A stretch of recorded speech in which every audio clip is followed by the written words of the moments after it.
kita sebagai orang awam gitu ya, coba deh kita open minded dulu ya buat setiap teman-teman ya. Saya nggak mau bilang kita, oh saya ngefansnya hamba Tuhan ini, hamba Tuhan. Singkirkan dulu, itu akan bisa membuat satu benteng untuk kita nggak mau buka diri. Kita open dulu, nggak lihat dulu siapanya, tapi lihat apa yang diajarkan. Apa yang mereka ajarkan, nah ini kita cek kebenaran firman Tuhannya. Ini yang harus kita benar-benar jangan sampai tersesatkan. Makanya saya selalu mengajak ya, buat kaum awam, yuk kita belajar, yuk kita melek firman Tuhan supaya apa? Nggak dibodohi, nggak dibohongin gitu loh. Tujuannya itu, supaya Anda dan saya saat ini bisa benar-benar, wah ini kayaknya nggak benar nih, soalnya firman Tuhan nggak pernah ajarkan itu. Jangan gitu kan, jangan ikutin. Atau masih ragu segala macam, diem, denger dulu, pelajarin dulu. Oke, pelajarin terus belajar. Nah nanti akan ketahuan tuh, akan ketahuan.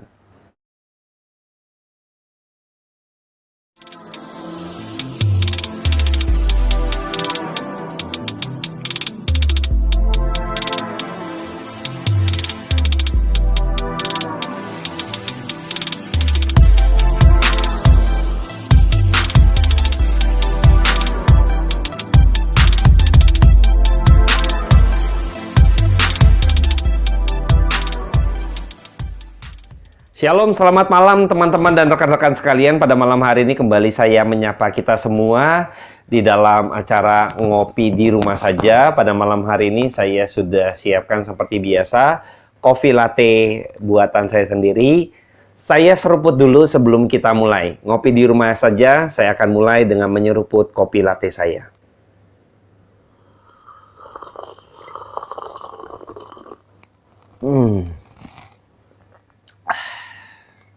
Enak ya, panas-panas, hangat-hangat di tengah-tengah cuaca yang belakangan ini hujan gitu ya. Ya sering hujan gitu ya, jadi kita udah masuk musim penghujan.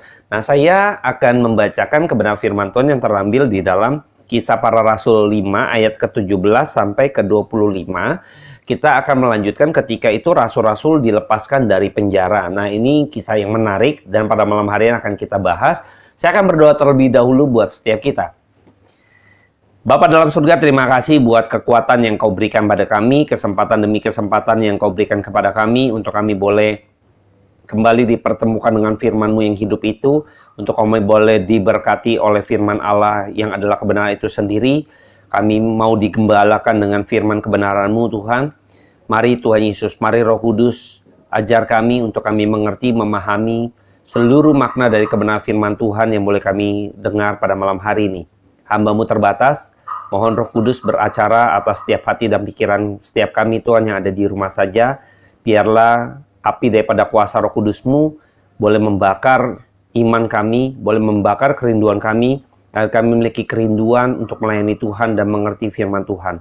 Biarlah anugerah Tuhan semakin limpah atas kami. Terpujilah nama Tuhan. Dengar doa hamba-Mu ini dalam nama Tuhan Yesus Kristus. Kami ucap syukur. Amin. Ya, biarlah pimpinan Tuhan di waktu-waktu ke depan boleh sangat terasa dalam setiap kita. Saya akan bacakan di dalam Kisah Para Rasul 5 ayat 17 sampai 25. Demikianlah firman Tuhan. Rasul-rasul dilepaskan dari penjara. Akhirnya mulailah imam besar dan pengikut-pengikutnya, yaitu orang-orang dari mazhab Saduki, bertindak sebab mereka sangat iri hati. Mereka menangkap rasul-rasul itu lalu memasukkan mereka ke dalam penjara kota. Tetapi waktu malam seorang malaikat Tuhan membuka pintu-pintu penjara itu dan membawa mereka keluar, katanya, "Pergilah, berdirilah di bait Allah dan beritakanlah seluruh firman hidup itu kepada orang banyak." Mereka menaati pesan itu dan menjelang pagi masuklah mereka ke dalam bait Allah lalu mulai mengajar di situ. Sementara itu imam besar dan pengikut-pengikutnya menyuruh mahkamah agama berkumpul, yaitu seluruh majelis tua-tua bangsa Israel, dan mereka menyuruh mengambil rasul-rasul itu dari penjara. Tetapi ketika penjabat-penjabat datang ke penjara, mereka tidak menemukan rasul-rasul itu di situ. Lalu mereka kembali dan memberitahukan, katanya, "Kami mendapati penjara terkunci dengan sangat rapinya dan semua pengawal ada di tempatnya di muka pintu. Tetapi setelah kami membukanya, tidak seorang pun yang kami temukan di dalamnya." ketika kepala pengawal bait Allah dan imam-imam kepala mendengar laporan itu, mereka cemas dan bertanya apa yang telah terjadi dengan rasul-rasul itu. Tetapi datanglah seorang mendapatkan mereka dengan kabar. Lihat, orang-orang yang telah kamu masukkan ke dalam penjara ada di dalam bait Allah dan mereka mengajar orang banyak. Nah, ini menarik ya. Jadi pada waktu itu ketika Kristus diberitakan melalui para rasul, dan ketika itu rasul-rasul memberitakan dengan leluasannya, dengan kekuatan daripada Roh Kudus yang telah dicurahkan pada hari Pentakosta, maka banyak orang-orang yang menjadi percaya oleh karena pemberitaan dari para rasul tersebut. Nah, belum berhenti di situ, maka khotbah-khotbah yang terjadi oleh Rasul Petrus dan kawan-kawan membuat mereka makin kegerakan, mereka makin besar. Banyak orang-orang akhirnya makin datang percaya kepada pemberitaan yang dilakukan oleh rasul-rasul, sehingga mereka menyatukan diri. Mereka juga berbagian di dalam pekerjaan Injil, mereka juga berbagian dalam pekerjaan Tuhan, bahkan mereka menjual harta milik mereka yang pasal-pasal sebelumnya sudah kita bahas. Dan terlebih lagi ada tanda-tanda dan mukjizat yang dilakukan oleh para rasul guna untuk memberikan penggambaran bahwa mereka ini adalah memiliki kuasa daripada surgawi. Mereka ini adalah utusan daripada Allah. Nah, ini yang mengukuhkan mereka, mengkonfirmasi begitu kuat sehingga banyak orang menjadi percaya. Nah, hal ini tentu tidak diinginkan oleh para pemuka agama tadi, Saduki, orang-orang Farisi, para imam-imam kepala gitu ya kan, tua-tua majelis gitu ya. Jadi banyak nggak suka dengan kegerakan yang dilakukan ini. Makanya pasal sebelumnya pun kita sudah melihat bagaimana ketika itu mereka mengancam para rasul, ya, mengancam mereka, dan akhirnya mereka dicebloskan ke dalam satu penjara. Nah, yang menariknya yang tadi sudah kita baca, penjara itu mengukungi mereka, katakanlah jeruji-jeruji besi gitu ya, tidak bisa mengekang mereka, ya. Luar biasa ya pekerjaan Tuhan ya. Sekalipun mereka secara politik, secara agama memiliki otoritas untuk kayaknya menjadi hakim, menentukan gitu kan, maka dicomot gitu kan untuk masukkan ke dalam penjara. Jadi punya alasan untuk, ya punya otoritas lah untuk memenjarakan orang gitu ya kira-kira. Akhirnya mereka di penjara. Lihat bagaimana ketika pekerjaan Tuhan tidak pernah bisa dihentikan oleh pekerjaan manusia, ya.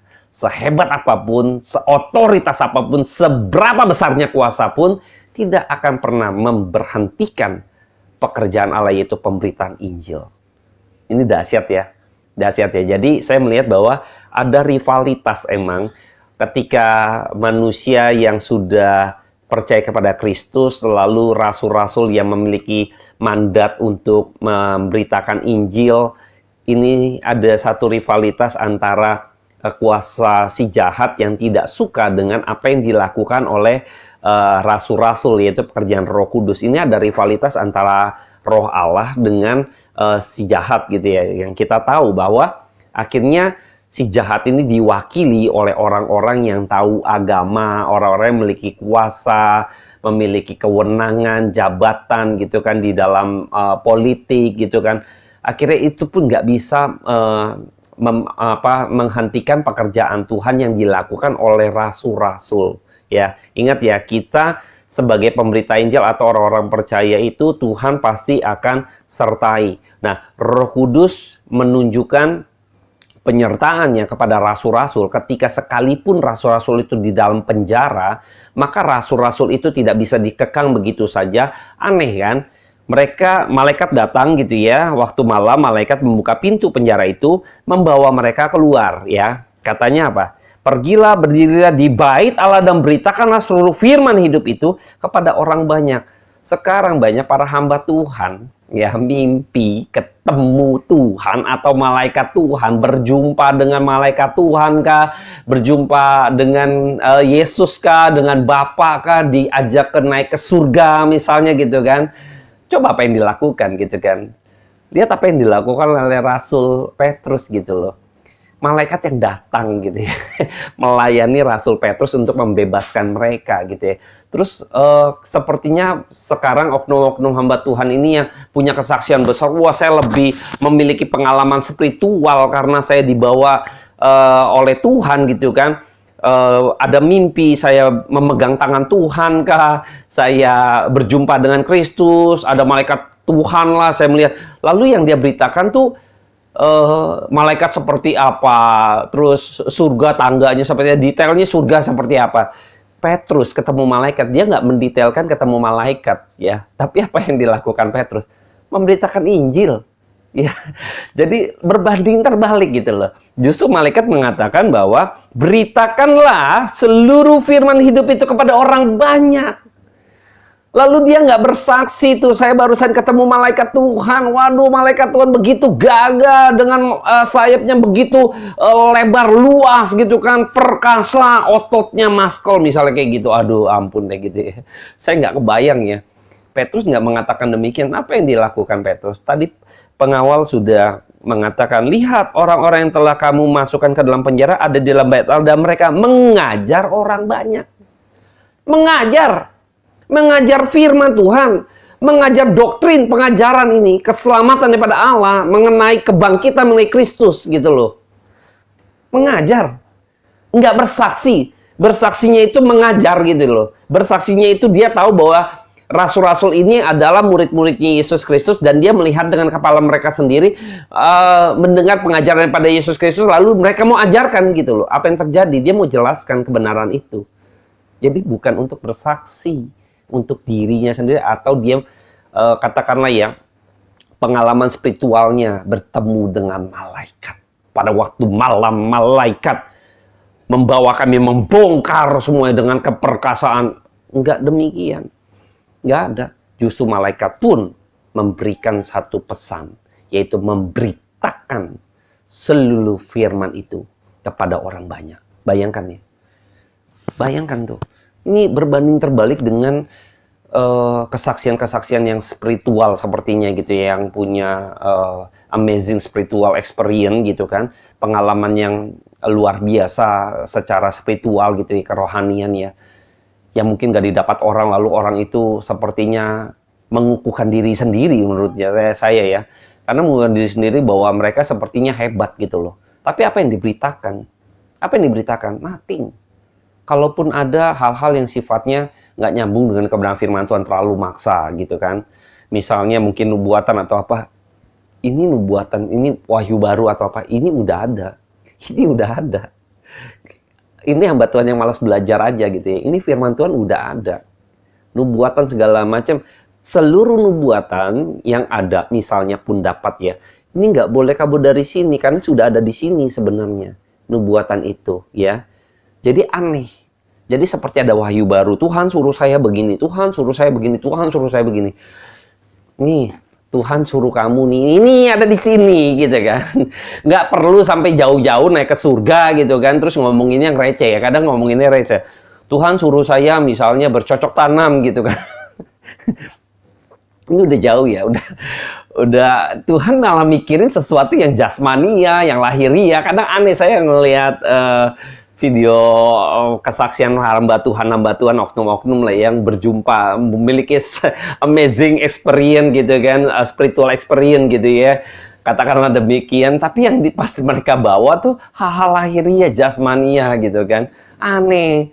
Tuhan suruh saya begini, bercocok tanam, beli lahan, berkebun lah atau apa gitu kan. Ini hal-hal yang menurut saya ngapain gitu kan. Ini Tuhan kalau ada pesan dari surga ya kan, kupas doktrin gitu loh, kupas doktrin pengajaran. Ini mah nggak usah ketemu Tuhan, nanya bisnis seperti apa misalnya. Ini lagi bisnis kan, nanya aja pakar-pakar berita gitu kan, ekonom-ekonom. Nggak perlu, masa Tuhan ngurusin yang terlalu receh gitu kan. Ini kita merendahkan. Kalau itu benar pun ya, saya yakin nggak bakalan ngurusin begituan. Mana ada lagi nanti ngurusin lahiriah jasmania. Orang yang masih ngurusin lahiriah jasmania ini aneh bagi saya, kedagingan gitu loh. Nggak memikirkan, lihat apa yang diperintahkan malaikat Tuhan dan yang dikerjakan oleh rasul-rasul. Mengajar rohani berkaitan dengan hal-hal pekerjaan Tuhan yang nggak kelihatan, yaitu roh, memberitakan kebenaran firman Tuhan yang mungkin orang belum mengerti, dibikin mengerti. Ini loh beritanya ya. Malaikat yang datang ya, bukannya Rasul Petrus ke sana gitu. Malaikat yang datang gitu ya. Bayangkan gitu loh. Ini sesuatu yang akhirnya fenomena-fenomena ini yang ditekankan oleh firman Tuhan justru bukannya hal-hal ketemu dengan malaikatnya gitu loh. Tidak. Pesan dari malaikat pun jelas gitu loh. Kembali kepada apa? Nih, pemberitaan firman, pengajaran, nyebarin, ngajarin gitu loh. Kadang saya juga bingung ya. Kadang hamba Tuhan nih seringkali terjadi ya di dalam dunia maya juga. Wah, sok benar gitu kan. Saya bingung. Ada beberapa hamba Tuhan yang menyatakan kebenaran kok dibilang menghakimi gitu loh. Rasul Petrus pun kalau kita lihat ya, itu kan dakwaannya tajam sekali ya. Tapi bukan dia berarti menjadi seorang hakim, tidak gitu loh. Tidak menjadi seorang hakim, tidak. Dakwaannya dijelas, engkau bertobatlah, engkau yang dulu juga gitu kan, golongan gitu kan. Nah, saya sudah bahas gitu kan di beberapa bagian gitu. Petrus nggak menghakimi, tanda petik ya, menghakimi semena-mena. Nah, ini justru para pemuka agama, orang-orang imam-imam majelis tua-tua dan sebagainya justru menjebloskan mereka ke dalam penjara. Ini menghakimi. Kenapa? Karena dia punya asumsi sendiri. Nah, itu dia menghakimi. Dia punya asumsi sendiri, memakai kekuatan kekuasaannya, lalu dia jebloskan itu. Nah, itu menghakimi gitu loh. Itu menghakimi dia. Ini definisi menghakimi artinya dia belum tahu yang benar, dia sudah putuskan dia punya yang benar, dia bawa kebenaran dia untuk hajar orang gitu loh. Apakah Petrus demikian? Petrus membawa kebenaran ya kan untuk hajar orang misalnya, menyatakan apa? Menyatakan kesalahan mereka supaya mereka bertobat, tidak untuk menghakimi mereka, masukin mereka ke dalam penjara gitu loh. Apakah Petrus menghakimi? Kebenaran itu sendiri yang dinyatakan oleh Petrus, kebenaran ini sendiri menghakimi diri orang ini yang berdosa. Jadi bukan Petrus semena-mena dia menghakimi, tanda petik dengan definisi yang salah gitu loh. Ini menghakimi di sini dalam arti kebenaran itu sendiri yang menghakimi, Kristus lah sebagai hakim itu sendiri, tetapi dia tidak untuk membawa orang untuk jatuh dalam keberdosaan atau kebinasaan, tetapi justru merangkul orang-orang supaya sadar dan bertobat menerima Yesus Kristus lah ini. Merangkul. Menghakimi bukan menjebloskan ke dalam kebinasaan atau ke dalam penjara misalnya, tidak. Menghakimi artinya kebenaran itu sendiri sebagai hakim, karena Kristus sebagai hakim yang adil. Petrus dan kawan-kawan para rasul menceritakan mengenai kebenaran. Dia tidak sedang menghakimi, tidak. Bagaimana mungkin orang yang sedang menggaungkan kebenaran, menyuarakan kebenaran lalu disuruh menghakimi? Aneh gitu kan. Di dalam hukum kita juga mengakui bahwa ketika kita menyuarakan kebenaran, apakah kita menghakimi orang? Tidak. Kan bisa di cross check, benar gak nih, hoax atau tidak gitu kan. Bisa di cross check gitu loh. Kalau saya menghakimi, saya belum tahu yang sebenarnya, saya pakai kebenaran saya hakimi orang. Wah, kamu nggak benar ini, kamu ngajar pengajaran setan. Misalnya rasul-rasul kan dianggap kan sebagai pembangkang gitu, melawan ajaran daripada Tuhan gitu ya. Bahkan Kristus sendiri dibilang engkau menghujat Allah gitu kan. Padahal dia ini anak Allah gitu kan.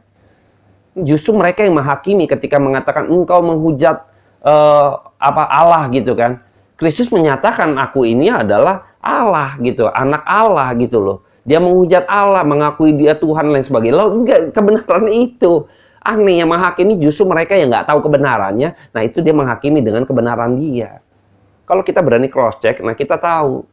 Jadi kadang para hamba Tuhan kasihan juga ya. Kadang saya ngelihat bahwa justru hamba Tuhan yang menyatakan kebenaran dianggap hamba Tuhan yang menghakimi lah, hamba Tuhan yang nggak bener lah gitu kan, karena wah mencari-cari gitu kan, nggak ada cara sensasi gitu, buat apa gitu kan.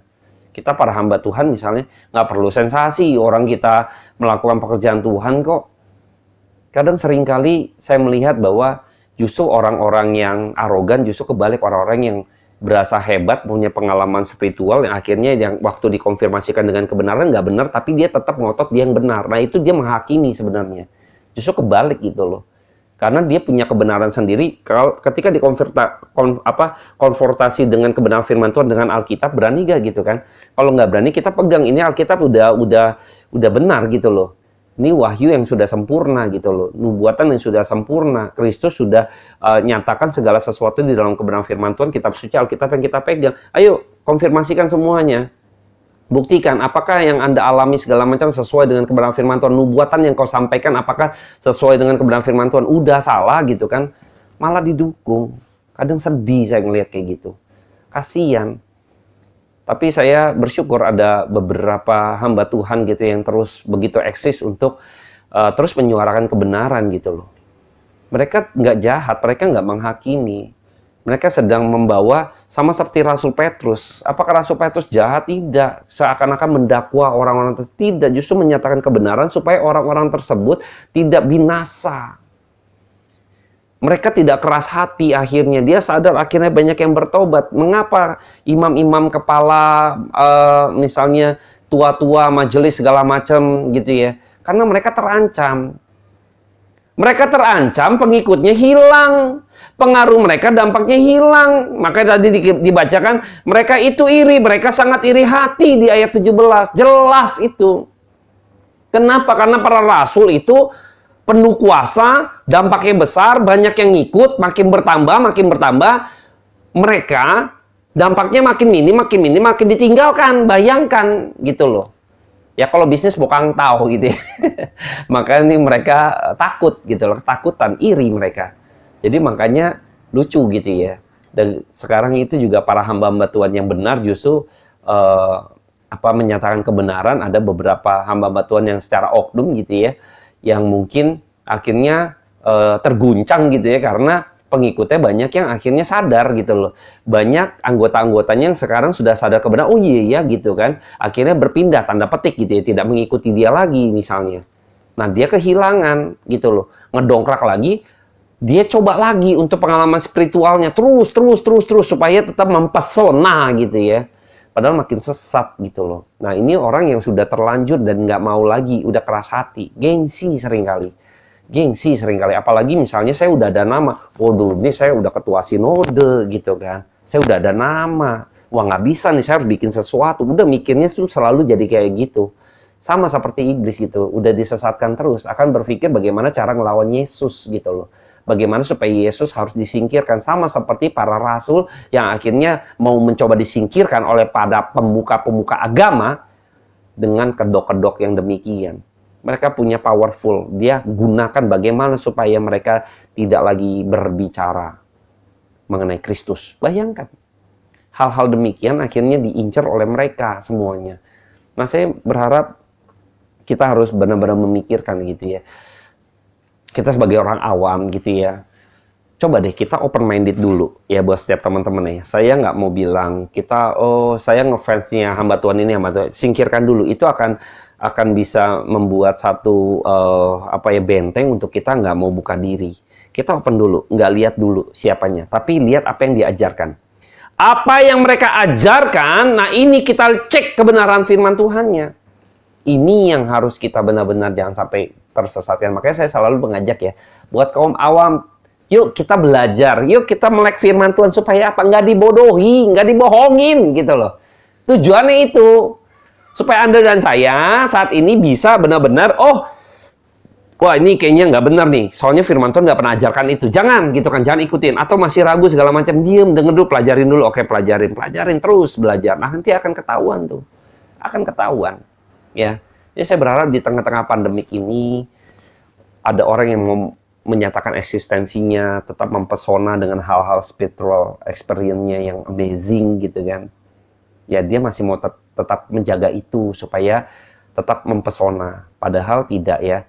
Sekali lagi kebenaran firman Tuhan, lihat betapa ajaibnya yang terjadi oleh rasul-rasul. Tapi rasul-rasul nggak memberitakan itu sebagai satu kesaksiannya. Dia bersaksi justru menyatakan kebenaran firman Tuhan itu sendiri. Bagaimana, wah penjara akhirnya kami lepas, nggak ada yang rantainya masih tetap rapi, ada pengawalnya, bayangkan gitu ya. Ini tersusun rapi, mereka semua pada kaget. Ini sebenarnya juga menyadarkan mereka, harusnya ya. Para pemuka agama, para majelis tua-tua harusnya sadar nih. Mereka tunggu-tunggu lucu gitu ya. Mau coba untuk ini mereka manggil mereka, justru di penjara nggak ada orang. Ya, lucu ya. Jadi ketika mereka sibuk gitu kan, mau mengekang pekerjaan Tuhan, tapi Tuhan tiba-tiba udah di sono gitu kan, memberitakan firman. Bayangkan, mereka pusing dengan ini gitu kan. Sedangkan rasul-rasul udah memberitakan kemana-mana, udah mengajar luar biasa gitu ya. Bayangkan, ini dikerjain juga sama Tuhan gitu kan. You cari, lu kekang nggak apa-apa gitu kan. Lu cari nanti, lu sibuk di situ gitu kan. Lu tahu nggak pekerjaan Tuhan tuh udah di sana. Luar biasa ya. Kadang saya ngeliat lucu juga ya, ini pekerjaan Tuhan tuh kadang tuh Tuhan kerjain tuh orang-orang kayak gitu ya. Orang Tuhan bisa kerjain orang-orang kayak gitu tuh ya. Jadi harusnya mereka bertobat ya, melihat kuasa Tuhan di depan mata kepala mereka, penjaranya nggak rusak, masih rapi, terus ada pengawalnya juga lain sebagainya. Mereka harusnya bingung bagaimana caranya gitu kan. Nah, kalau bukan Tuhan, apa emang dia pesulap? Apakah dia ahli nuzum? Apa dia penyihir? Bukan gitu ya. Bukan. Ya, mereka bukan pesulap semua. Ini mereka para rasul. Pure Tuhan, pekerjaan Tuhan sendiri yang bawa mereka. Nah, saya melihat bahwa buat teman-teman yang sering kali di beberapa gereja juga saya menemukan anak-anak muda, pada waktu itu kita ada forum, diskusi mengenai adanya batasan-batasan dari pelayanan anak-anak muda oleh senior lah, oleh para senior gitu ya. Saya melihat bahwa kalau misalnya, saya coba objektif ya, para senior itu kan untuk menjaga supaya jangan sampai anak muda ini belum siap, akhirnya kegerakannya itu kegerakan palsu atau kegerakan yang menyesatkan. Itu benar gitu ya. Tapi kalau misalnya kegerakan itu benar, ada senioritas mengekang itu, sebenarnya yang mereka kekang adalah pekerjaan Tuhan. Hati-hati. Dia sedang sedang melawan Tuhan, menantang Tuhan. Nah, para pemuka agama ini sedang menantang Tuhan sebenarnya.